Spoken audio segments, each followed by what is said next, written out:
हमारे साथ देखिए जोधपुर की खास खबरें। जे8 की सोशल ग्रुप की ओर से 10 मोबाइल प्याऊ की शुरुआत की गई है। जे8 की संस्थान जो समय समय पर सामाजिक सेवा कार्य करती है, उसी बीच जोधपुर में भीषण गर्मी में तपती लू के प्रकोप को देखते हुए सूर्य नागरी के अलग अलग स्थानों पर संस्थान द्वारा जल सेवा की व्यवस्था की गई। केंद्रीय मंत्री गजेंद्र सिंह शेखावत ने मोबाइल प्याऊ का औपचारिक लोकार्पण किया। केंद्रीय मंत्री गजेंद्र सिंह शेखावत ने कहा कि भारत देश में हमेशा जल संरक्षण की परंपरा रही है, लेकिन कालांतर में परंपरागत जल स्रोतों की उपेक्षा के चलते आज पूरे देश में जल संकट खड़ा हो गया है।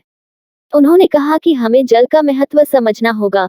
सभी लोगों को शुद्ध पेयजल मिले, इसके लिए केंद्र सरकार लगातार प्रयास कर रही है। साथ ही हमें भी अपनी भूमिका को समझना होगा।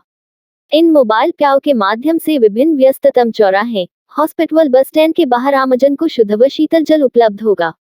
आवश्यकता पड़ने पर मोबाइल प्याऊ की संख्या भी बढ़ाई जाएगी। अध्यक्ष पवन मेहता व अन्य 21 सदस्यों द्वारा गठित संस्थान की तरफ से संपूर्ण व्यवस्था की गई। जैन समाज द्वारा गठित संस्थान में 21 कपल साथी सदस्य है। संस्था ने अन्य क्षेत्रों में भी अपनी सेवाएं दी।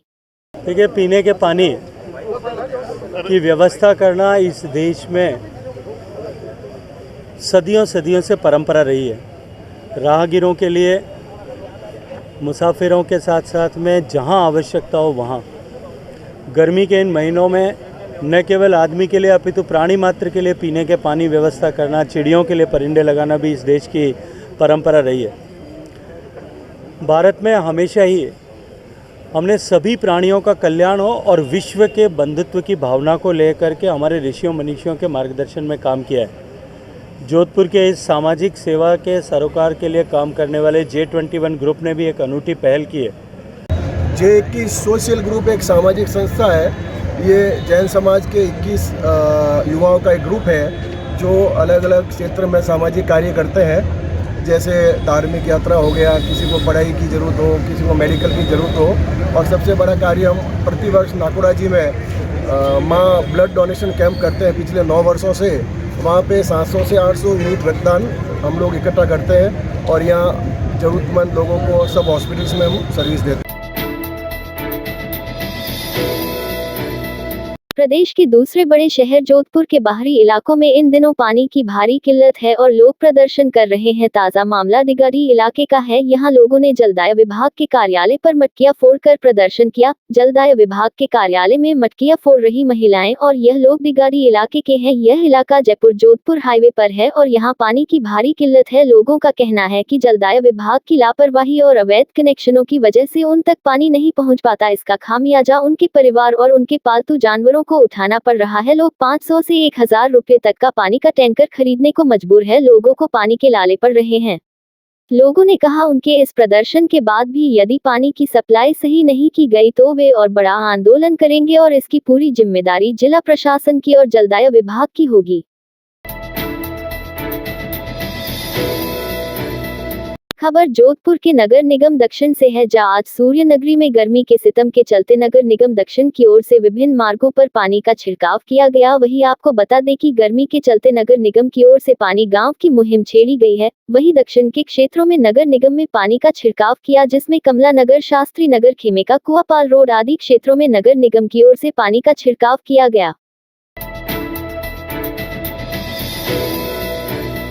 राजस्थान में पिछले कुछ महीनों में हुई सांप्रदायिक घटनाओं के विरोध में विश्व हिंदू परिषद, बजरंग दल और दुर्गा वाहिनी के संयुक्त तत्वावधान में आज जोधपुर जिला कलेक्टरेट कार्यालय के बाहर धरना दिया गया और जिला कलेक्टर को राज्यपाल के नाम ज्ञापन सौंपकर इन सभी घटनाओं की एनआईए से जांच करवाने की मांग की। विश्व हिंदू परिषद के प्रांतीय अध्यक्ष डॉक्टर राम गोयल ने बताया कि पिछले कुछ महीनों में करौली, अलवर, भीलवाड़ा और जोधपुर में जिस तरह से सांप्रदायिक घटनाएं हुई, उससे हिंदू समाज की भावनाएं आहत हुई है।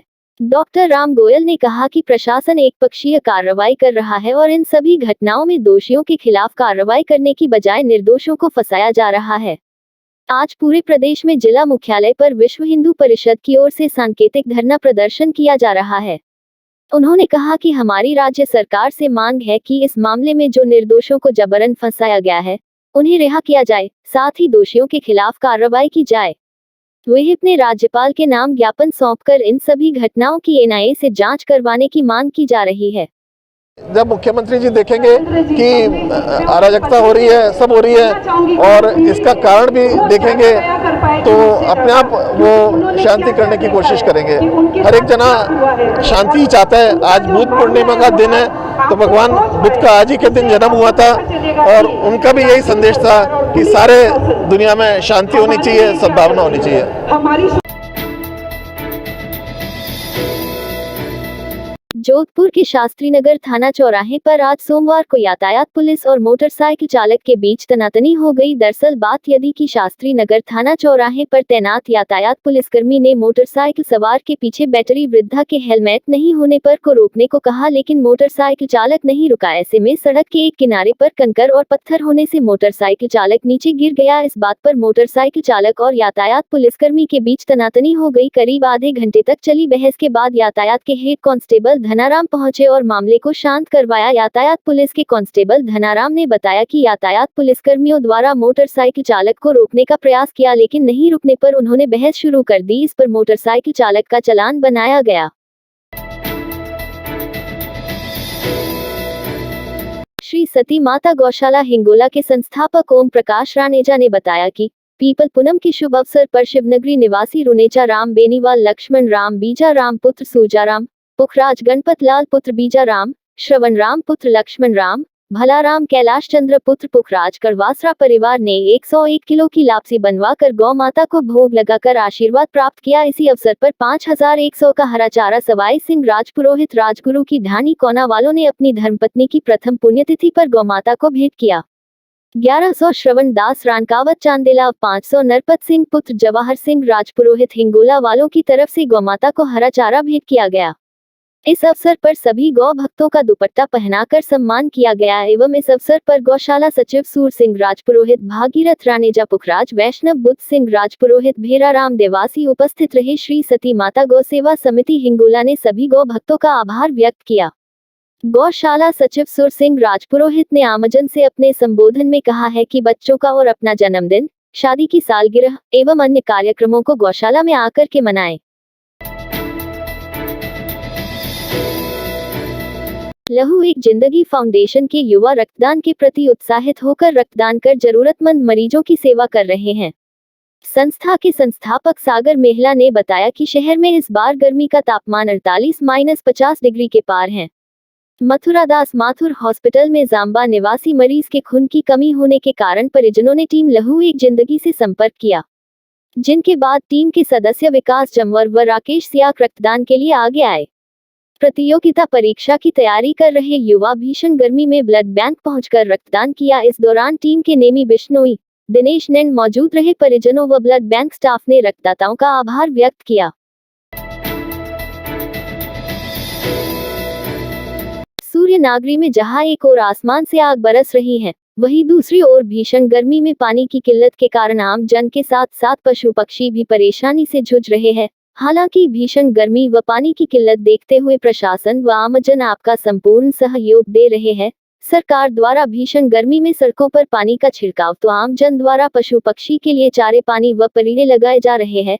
इस बीच अंडाराम स्कूल के पास सरस डेयरी केबिन के पास पशु पक्षी, जीव जंतु व गायों के लिए पानी की कुंडी बताई गई, ताकि भीषण गर्मी में जीव जंतु, पशु पक्षी अपनी प्यास बुझा पाए और इस गर्मी में उन्हें राहत मिले। बंटी बारोट ने बताया कि पानी की कुंडी लंबे समय के लिए उपयोगी है। जिस तरह मैंने व मेरे सहयोगी केसर सेन, प्रकाश बावल और इकबाल द्वारा पानी की कुंडी बनाई, वैसे ही आप सभी करें। इससे पशु पक्षियों के लिए लंबे समय के लिए सुविधा उपलब्ध रहेगी। और इकबाल व प्रकाश बावल द्वारा पानी की कुंडी बनाए, वैसे ही आप सभी करें।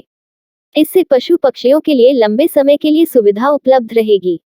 सज्जनों, भाईजनों, हम आपको भी कहना चाहते हैं कि आप भी अपने घर के बाहर, कहीं मंदिर के बाहर, कहीं पार्क के बाहर ऐसे पशुपालन के लिए कुछ व्यवस्था करें, ताकि उनको भी राहत मिले और आपको बचा पुण्य मिले।